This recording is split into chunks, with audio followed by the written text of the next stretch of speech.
చెప్పు భాష. మేడం, ఇప్పుడే మన బస్ హైవే పక్కన ఉన్న ఒక ఢాబా దగ్గరికి వచ్చి ఆగింది. నైట్ జర్నీ కదా భాష, టీ ఏదో తాగడానికి ఆపుంటారులే. దీనికి కూడా ఫోన్ చేసి చెప్పాలా?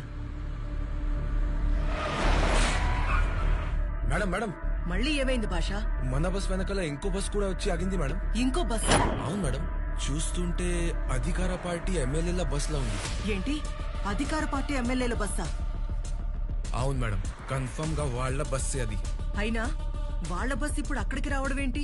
మేడం, నాకెందుకు మన ఎమ్మెల్యేలను మనం బెంగళూరు తరలిస్తున్నట్లు వాళ్ళు కూడా వాళ్ళ ఎమ్మెల్యేల